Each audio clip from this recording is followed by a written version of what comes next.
Média qui communique la vie.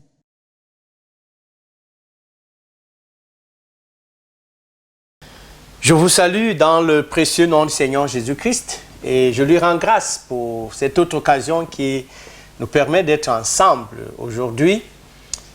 En même temps que je prie, comme il avait accordé la grâce à Lydie, la vendeuse de pourpre, dans Actes chapitre 16, en lui ouvrant l'intelligence, en lui ouvrant le cœur, afin qu'elle puisse comprendre ce que les apôtres étaient en train de lui dire. De même que l'apôtre Paul prie pour Timothée, son fils, en souhaitant que le Seigneur lui donne l'intelligence pour comprendre toutes choses. Je voudrais aujourd'hui qu'ensemble nous puissions considérer quelque chose que je trouve très important pour ce qui concerne non seulement la nouvelle naissance, mais aussi et surtout la fin de notre marche. Donc nous allons parcourir de la naissance à la gloire. C'est comme ça que nous pouvons considérer ce que je vais partager avec nous au fil du temps. Lorsqu'on considère deux passages dans les Écritures, d'abord le livre de Jean chapitre 6, puis le livre de Luc, nous allons les lire ces passages, il y a quelque chose qui attire et qui contraste de manière très profonde lorsqu'on les considère. Dans Jean chapitre 6, il est parlé d'une grande foule qui suivait le Seigneur. Nous allons lire tout à l'heure. Et dans Luc chapitre 22, on voit un tout petit nombre de personnes, 11. On part donc de la grande foule jusqu'à 11 personnes, desquelles le Seigneur dit, « Vous êtes vous ceux qui avez persévéré avec moi dans toutes mes épreuves, et que c'est à vous que le royaume à venir est réservé. Vous serez assis sur les trônes pour juger les 12 tribus d'Israël. » Donc nous allons parcourir quelques versets de Jean chapitre 6. C'est long, mais il est opportun que nous puissions lire pour comprendre ce que je voudrais partager avec nous aujourd'hui.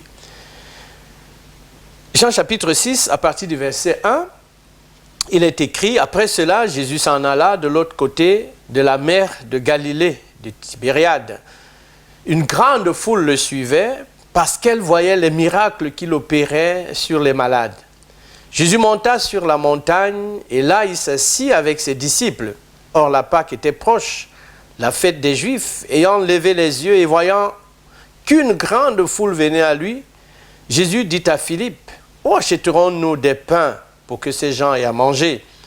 Il disait cela pour l'éprouver car il savait ce qu'il allait faire.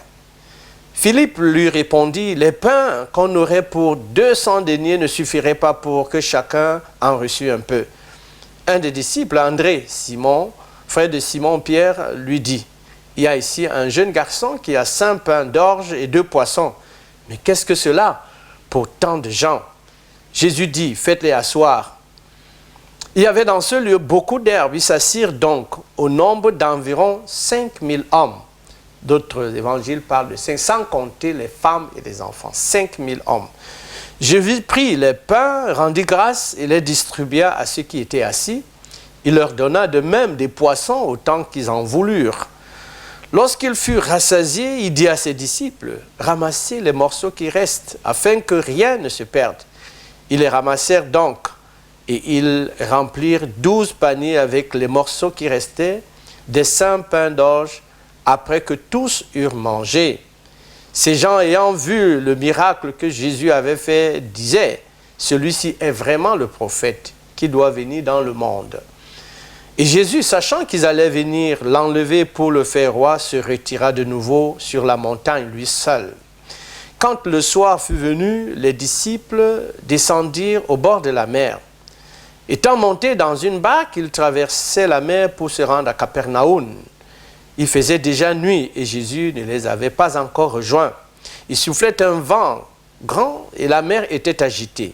Après avoir ramé environ 25 ou 30 stades, ils virent Jésus marchant sur la mer et s'approchant de la barque. Ils eurent peur. Mais Jésus leur dit, « C'est moi, n'ayez pas peur. » Ils voulaient donc le prendre dans la barque et aussitôt la barque aborda au lieu où ils allaient.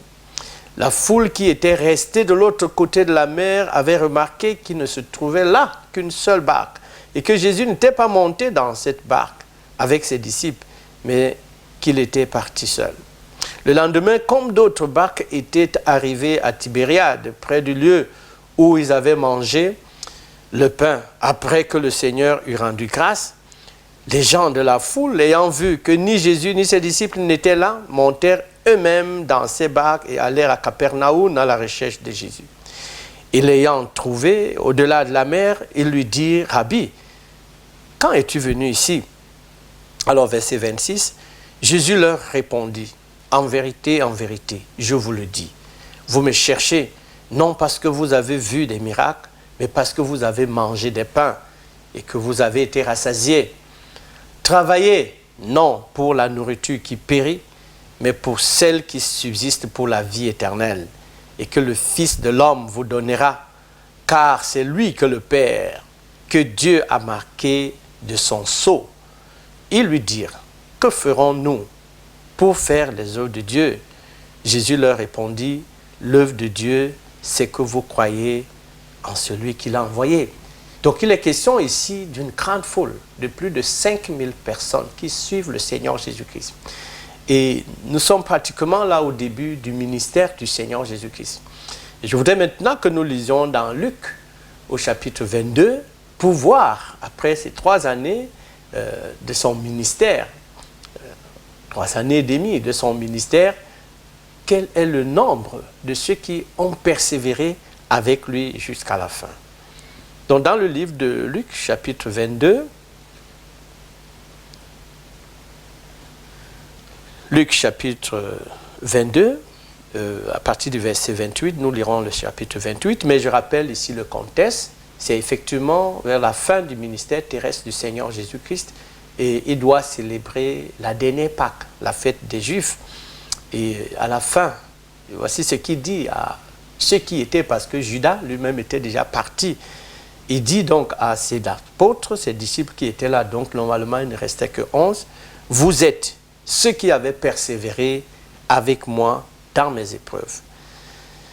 C'est pourquoi je dispose du royaume en votre faveur, comme mon Père en a disposé à ma faveur, afin que vous mangiez et buviez à ma table dans mon royaume et que vous soyez assis sur des trônes pour juger les 12 tribus d'Israël. » Donc nous voyons ici le grand contraste. Une foule de plus de 5000 personnes au début, mais à la fin, 11 personnes. Et c'est à cela que le Seigneur promet, n'est-ce pas, la grâce, le privilège de régner avec lui dans le royaume à venir. La question est, quelle est votre position dans cette foule? Aujourd'hui, de même, nous pouvons remarquer que dans la chrétienté, il y a tellement de foules qui lèvent les mains, qui chantent, qui sautent, etc. Mais est-ce que de cette foule-là, le Seigneur pourra trouver ceux qui effectivement régneront avec lui dans le règne à venir? C'est la question que nous devons nous poser. Sommes-nous de ceux qui seront triés, qui persévéreront jusqu'à la fin avec le Seigneur? Donc il ne s'agit pas juste d'être de la foule ou dans la foule ou de suivre le Seigneur Jésus-Christ, mais il s'agit bien, le Seigneur veut conduire tous ceux qui sont nés de nouveau, il veut les conduire à une fin. Et cette fin, c'est de régner avec lui. Donc considérons un peu cette foule. Le Seigneur la qualifie comme une foule de personnes qui ont mangé le pain, qui ne suivent pas le Seigneur parce qu'ils ont vu la gloire de Dieu, parce qu'ils s'attachent à la personne même du Seigneur Jésus-Christ, mais parce qu'ils ont mangé du pain et ils ont mangé du poisson. Et c'est ce qui caractérise aujourd'hui la grande chrétienté, la grande foule qui suit le Seigneur. Dimanche, les gens vont, ou bien les autres jours de la semaine, dans les lieux de culte, dans les lieux de rassemblement. Mais beaucoup, comme le Seigneur le dit, sont en train de suivre le Seigneur beaucoup plus, soit parce qu'ils veulent manger du pain, soit parce qu'ils veulent des miracles. Il y en a qui sont là parce qu'ils veulent voyager, et c'est ce que les diseurs de bonne aventure, les docteurs, les apôtres de la prospérité enseignent aujourd'hui. Il y en a qui sont là parce qu'ils veulent voyager, il y en a qui sont là parce qu'ils veulent l'emploi, il y en a qui sont là parce qu'ils veulent le mariage, il y en a qui sont là parce qu'ils veulent les enfants. Le Seigneur peut accorder toutes ces grâces afin que nous puissions jouir. Mais est-ce que c'est cela le but du Seigneur? Le Seigneur dit que le royaume de Dieu ne consiste pas en ces choses. Ça ne consiste pas dans le manger et le boire. Mais le Seigneur est venu pour sauver l'homme de la condamnation, pour sauver l'homme du jugement éternel.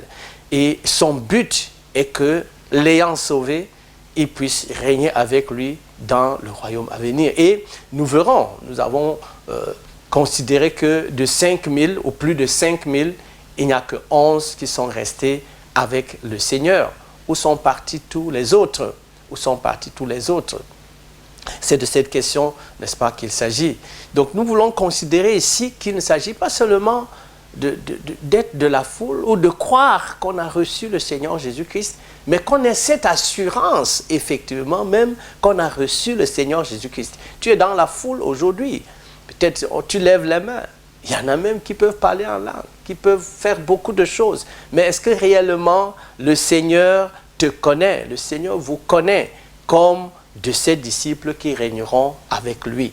C'est une question très importante parce que nous le savons bien, le Seigneur a dit que de tous ceux qui sont en train de le suivre ou de tous ceux qui le suivent, beaucoup diront au jour du tribunal de Christ, Seigneur, Seigneur. Mais le Seigneur leur dira, retirez-vous de moi, je ne vous connais pas. Il y a beaucoup de gens aujourd'hui qui sont dans cette grande foule que le Seigneur ne connaît pas. Mais la colonne de la vérité se tient dans ces paroles que le Seigneur connaît, ce qui lui appartiennent. Et l'apôtre Paul donne l'assurance dans le livre de Romains, chapitre 8, que c'est seulement ceux qui ont l'Esprit de Christ, ceux qui sont marqués par le Saint-Esprit, n'est-ce pas, qui lui appartiennent. Et si quelqu'un n'a pas reçu cette marque, il ne lui appartient pas. La marque du sceau du Saint-Esprit, il n'appartient pas au Seigneur Jésus-Christ. C'est pour cela que aujourd'hui, je prie que le Seigneur, comme je l'ai dit au début, ouvre ton intelligence et ouvre ton cœur pour que tu puisses comprendre et que tu puisses, n'est-ce pas, saisir. Donc il s'agit ici de commencer par le commencement. Commencer par le commencement, c'est-à-dire la question de la nouvelle naissance. Et c'est à partir de cette nouvelle naissance que le Seigneur marque ceux qui ont répondu à cet appel, qu'il les marque de son sceau. Mais ce ne sera pas tout. Cette nouvelle naissance nous permet d'acquérir la position d'enfant. Et nous ferons aussi la différence entre être enfant de Dieu et être serviteur de Dieu.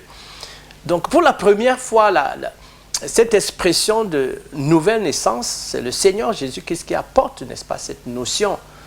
Dans l'ancienne alliance, il n'a pas été question, n'est-ce pas, d'une telle expression. C'est le Seigneur Jésus-Christ. Pour la première fois, nous allons lire dans le livre de Jean, chapitre 3, lorsque de nuit, il y a un homme qui est venu le rencontrer. Dans Jean, chapitre 3, je vais lire quelques versets.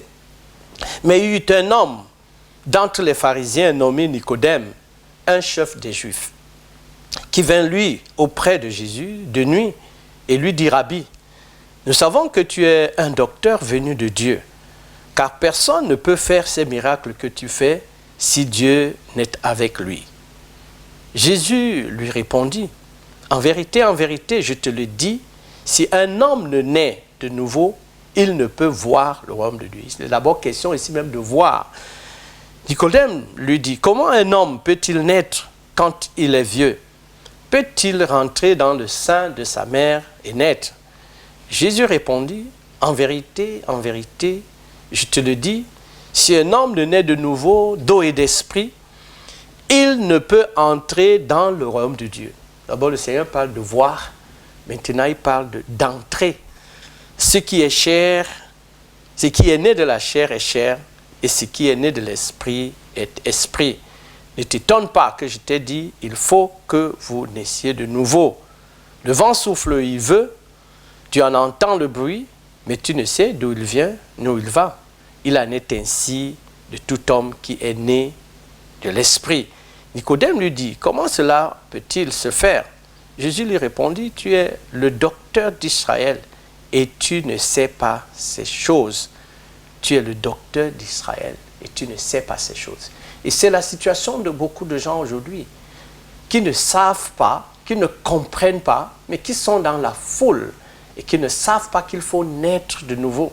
Parce que ce qui est terrestre est terrestre. Nous avons tous une naissance, des actes de naissance dans les mairies. Ça, c'est pour une naissance terrestre. Mais pour une naissance céleste, pour avoir l'espérance de la gloire, pour acquérir la citoyenneté du ciel à venir, il faut aussi une naissance céleste. Il faut naître de nouveau, il faut naître d'eau et d'esprit. C'est là que tout commence, pour avoir l'espérance même de pouvoir un jour régner avec le Seigneur, afin que vous ne soyez pas juste de ceux qui sont dans la foule, comme beaucoup suivent le Seigneur, non pas pour lui-même, mais pour des choses qu'il donne. Ils sont plus attachés aux choses que Jésus donne et non pas à la vie. C'est pour cela que le Seigneur leur dit, travaillez non pas pour le pain qui périt. Beaucoup aujourd'hui cherchent plutôt les choses qui périssent. Tout ce que vous pourrez avoir dans ce monde, ce sont des choses qui périssent. Même le mariage. Il n'y a pas de mariage dans le royaume à venir. Il n'y a pas de mariage au ciel. C'est limité à la terre. Tout ce que nous pourrons avoir, comme les voyages, comme le boulot, toutes ces choses sont des choses de la terre. Dieu nous en donne pour que nous puissions en jouir, mais notre esprit doit être porté vers ce qui est éternel. C'est pour cela que le Seigneur insiste, afin que vous ayez cette assurance de vérifier en vous-même si vous êtes effectivement né de nouveau. Donc ici nous considérons cet homme, Nicodème. Nicodème, le Seigneur dit que c'est docteur de la loi, docteur d'Israël, c'est-à-dire celui qui connaissait les Écritures, qui pouvait même enseigner les Écritures. Mais nous voyons, certainement, en s'approchant du Seigneur, il croyait que par cela, il était qualifié aussi pour le royaume de Dieu. Le Seigneur lui dit que non, tu es terrestre. Tu es tout simplement terrestre. Il n'y a pas de place pour toi dans le royaume à venir, à moins que tu ne naisses de nouveau, à moins que tu ne naisses d'eau et d'esprit. As-tu cette assurance que tu es effectivement né de nouveau?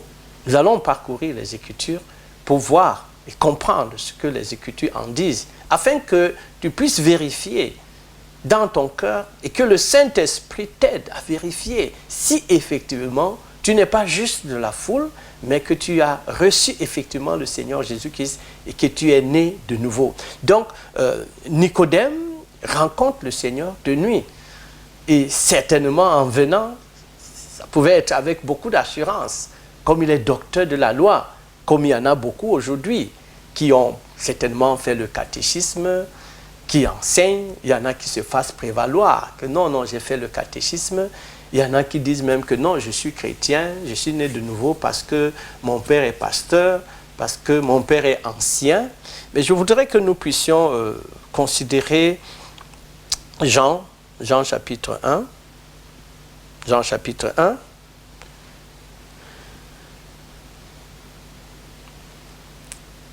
Alors, il est écrit à partir du verset 1, « Au commencement était la parole, et la parole était avec Dieu, et la parole était Dieu. Elle était au commencement avec Dieu. Toutes choses ont été faites par elle, et rien de ce qui a été fait n'a été fait sans elle. En elle était la vie, et la vie était la lumière des hommes. La lumière, lui, dans les ténèbres, et les ténèbres ne l'ont point reçue. Il y eut un homme envoyé de Dieu, son nom était Jean. Il vint pour servir de témoin, pour rendre témoignage à la lumière, afin que tous crussent par lui. Il n'était pas la lumière, mais il parut pour rendre témoignage à la lumière. Cette lumière était la véritable lumière qui, en venant dans le monde, éclaire tout homme. Elle était dans le monde, et le monde a été fait par elle, et le monde ne l'a point connue. Elle est venue chez les siens, et les siens ne l'ont point reçue. Mais à tous ceux qui l'ont reçue, à ceux qui croient en son nom, elle a donné le pouvoir de devenir enfants de Dieu. Amen.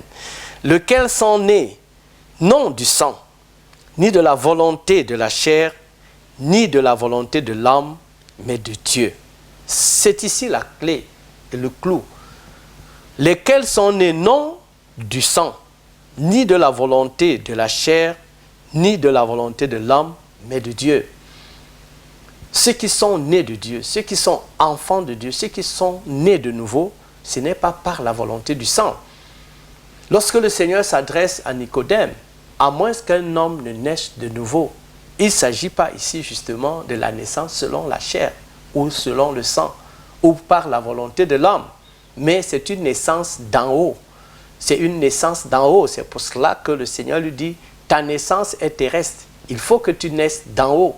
Il faut que la vie du ciel, c'est-à-dire le Seigneur Jésus-Christ, le véritable pain qui est venu du ciel, que tu puisses manger de ce pain afin que tu aies la vie. Parce que les Juifs, le Seigneur l'a rappelé, ils ont mangé le pain dans le désert avec Moïse, mais ils sont morts. Parce que ce n'était pas le véritable pain qui donne la vie. La vie du ciel, c'est celle que le Seigneur Jésus-Christ apporte. Et c'est ça qui est la vie éternelle.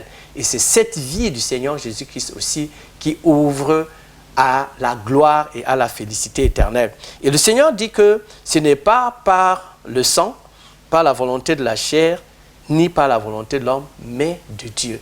C'est ça qui confère la position d'enfant de Dieu. Naître du sang, ça veut dire quoi? Comme tout à l'heure nous l'avons dit, il y a des gens qui disent moi je suis né chrétien parce que mon père est chrétien, je suis enfant de Dieu parce que mon père est pasteur, etc.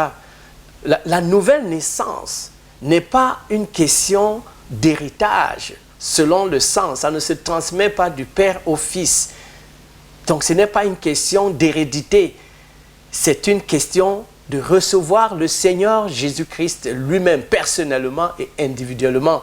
Donc ça ne se transmet pas. Ce n'est pas parce que son père est pasteur ou bien apôtre ou bien évangéliste qu'on est automatiquement enfant de Dieu. Ce n'est pas parce que son père est ancien d'église que par hérédité, cela se transmet. Ce n'est pas par la volonté de la chair. Ce n'est pas par la volonté de la chair. Ce n'est pas un accouchement qui donne naissance à un enfant de Dieu.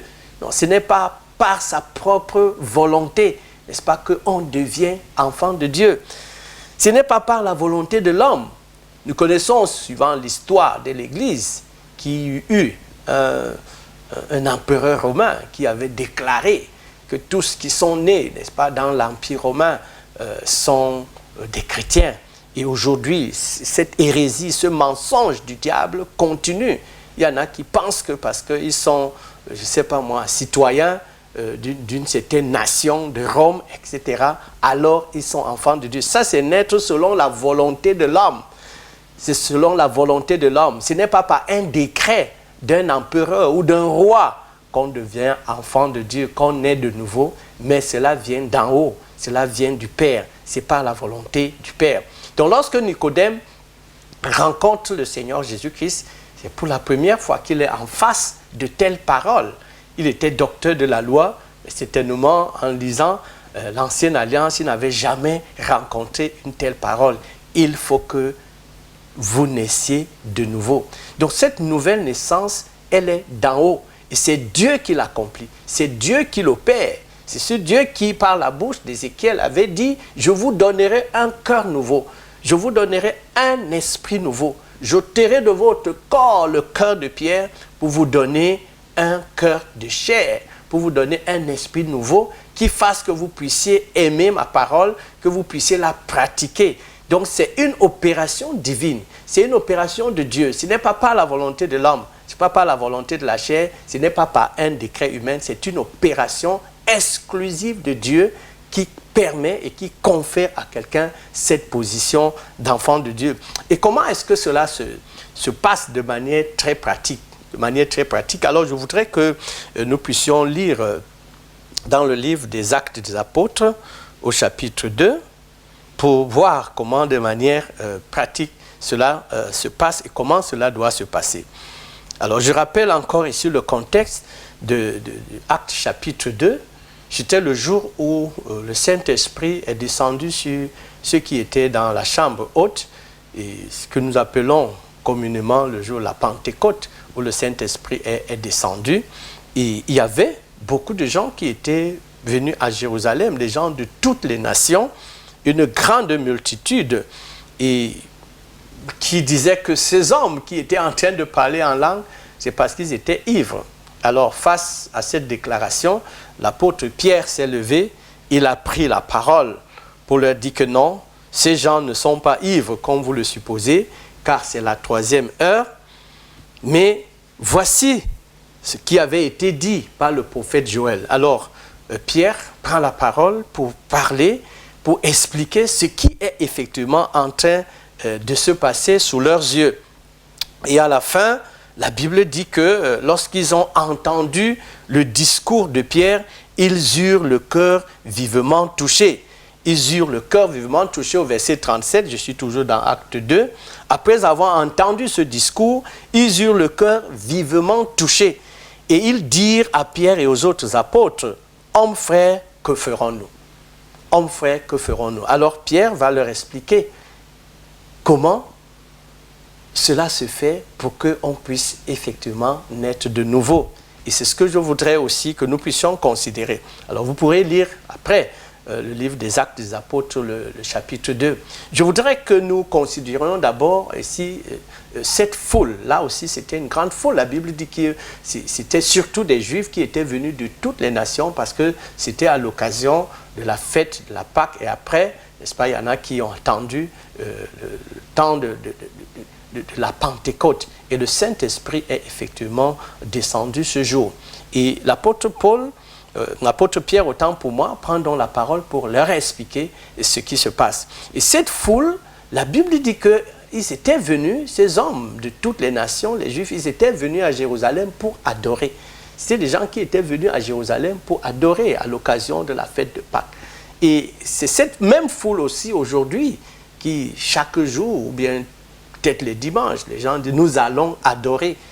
Nous allons adorer, mais face au discours de Pierre, la Bible dit qu'ils eurent le cœur vivement touché.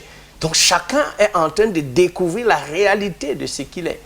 L'apôtre Pierre, par la puissance du Saint-Esprit, leur permet maintenant de découvrir la réalité, bien qu'ils se séduisaient eux-mêmes, qu'ils venaient chaque dimanche, comme les hommes le font peut-être les mardis ou les mercredis, ou chaque soir, les gens vont dans la foule pour adorer, entre guillemets, comme ils aiment le dire. Maintenant, par la prédication de la parole de Dieu, ils eurent le cœur vivement touché. Pourquoi ces hommes ont-ils le cœur vivement touché? Parce que Dieu, par la puissance du Saint-Esprit, révèle l'état du cœur de chacun. Et c'est maintenant qu'ils découvrent qu'ils ne sont pas nés de nouveau et qu'ils ont besoin de naître de nouveau. C'est pour cela qu'ils posent la question, que devons-nous faire? Donc, pour parvenir à la connaissance du Seigneur Jésus-Christ, pour naître de nouveau, il faut d'abord avoir son cœur vivement touché. Il faut avoir été exposé à la parole de Dieu. Dieu peut se révéler lui-même à un homme. La foi vient de ce que l'on entend. Ce que l'on entend vient de la parole de Dieu. Dieu peut se révéler. Dieu peut utiliser ses serviteurs pour prêcher la bonne nouvelle.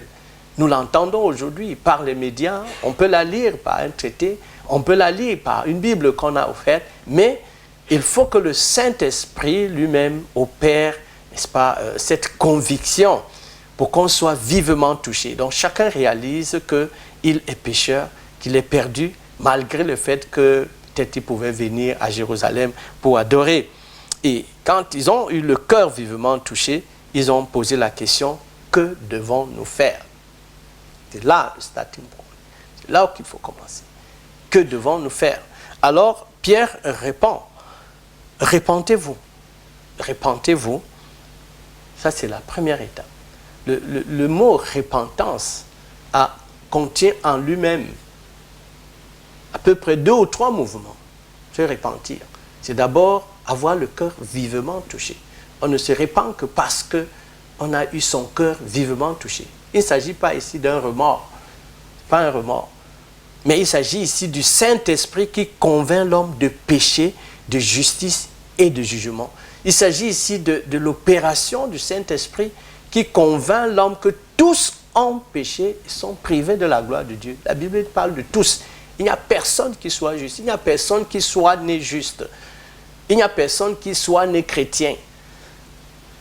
Mais c'est parce que le Saint-Esprit te convainc de péché, de justice et de jugement que tu peux donc parvenir à partir de ce moment-là à la deuxième étape, qui est ici la confession. La confession. Il faut confesser ses péchés. On est vivement touché par le Saint-Esprit. On a été convaincu que tous ont péché, qu'on est pécheur et qu'on ne peut pas parvenir au salut si ce n'est par l'œuvre du Seigneur Jésus-Christ. Alors on confesse, il faut confesser ses péchés. Il faut les confesser non pas à un homme, pas à un prêtre, pas à Marie, pas à des chapelets, pas à l'homme de Dieu, mais à celui seul qui pardonne les péchés et celui seul qui a donné sa vie au Seigneur Jésus-Christ. Parce que c'est lui qui ôte le péché du monde et c'est son sang seul qui pardonne et qui ôte nos iniquités de devant le Père. Il faut les confesser. Et chacun connaît sa vie.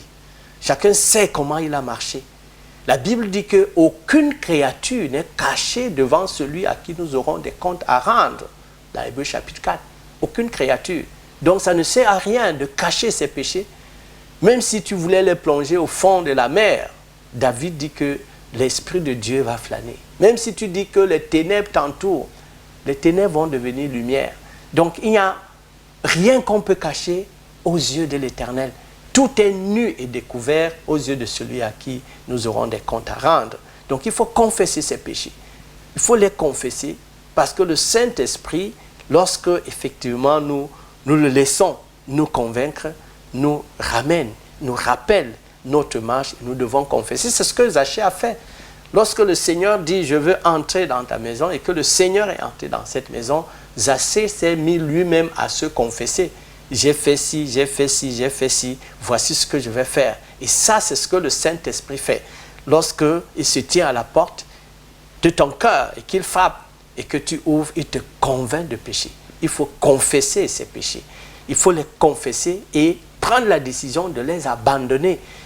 Et le troisième mouvement de la repentance, c'est la conversion. D'ailleurs, dans certaines versions, il n'est pas dit « repentez-vous », il est dit « convertissez-vous ». Parce que c'est ça le point le plus important dans le mouvement de la repentance. Convertissez-vous. Se convertir, ça veut dire quitter une dimension pour entrer dans une autre.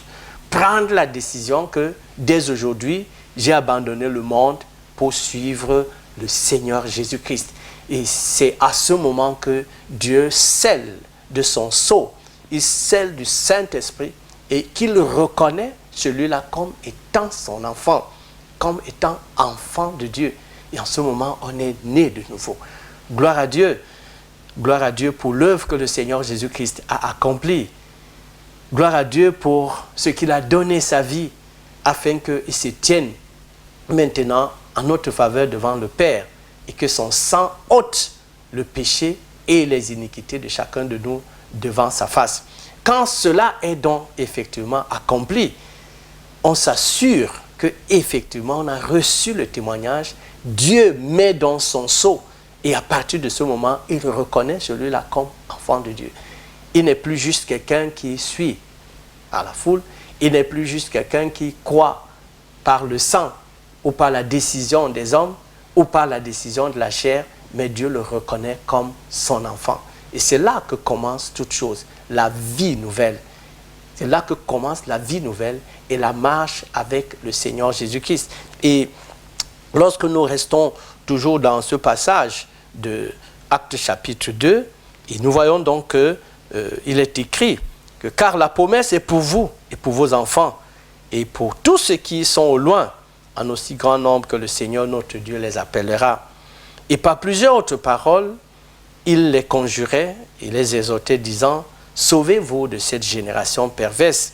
Verset 41, « Ceux qui acceptèrent sa parole furent baptisés et en ce jour, le nombre des disciples augmenta d'environ 3000.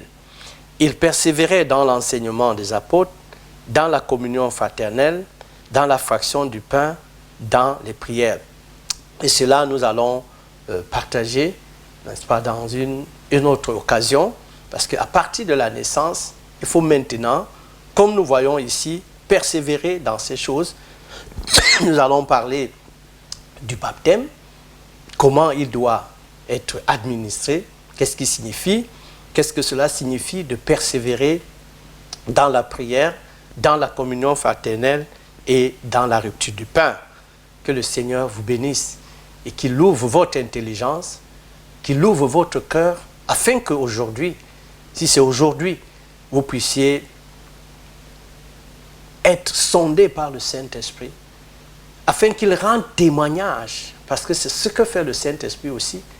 L'Esprit rend témoignage. L'Esprit doit rendre témoignage à ton esprit que tu es un enfant de Dieu, afin qu'au jour du tribunal de Christ, tu ne sois pas déçu. Et que, effectivement, le Seigneur dit, je ne te connais pas. Est-ce que l'Esprit rend témoignage à ton esprit que tu es un enfant de Dieu, que tu es né, non de la volonté de l'homme, ni du sang, ni de la chair, mais de Dieu d'en haut? As-tu reçu ce sceau? As-tu reçu cette confirmation? Pas de l'eau que les hommes, par la confirmation selon les hommes, mais du sceau du Saint-Esprit, du témoignage que le Saint-Esprit rend à ton esprit que tu es un enfant de Dieu. Si cela n'est pas, voici l'occasion que le Seigneur te donne aujourd'hui. Il dit dans le livre de Hébreux, chapitre 3, verset 15, que si aujourd'hui vous entendez sa voix, peut-être que vous avez fait partie de la foule pendant des années, vous avez suivi des hommes. Aujourd'hui, parce que Dieu t'aime, Dieu ne pouvait pas te laisser continuer dans l'ignorance, parce que Dieu t'aime et parce qu'il veut le salut de ton âme. Il dit aujourd'hui, maintenant, au moment où tu écoutes, si tu entends sa voix, n'endurcis pas ton cœur. Aujourd'hui, maintenant, si vous entendez sa voix, n'endurcissez pas votre cœur. C'est le temps de se tourner vers le Seigneur Jésus-Christ pour la félicité éternelle, afin d'avoir un acte de naissance dans le ciel, afin que quand le Seigneur Jésus-Christ viendra, tu entres dans la félicité avec lui. Que le Seigneur ouvre votre cœur et votre intelligence pour recevoir. Soyez bénis à l'écoute. Amen.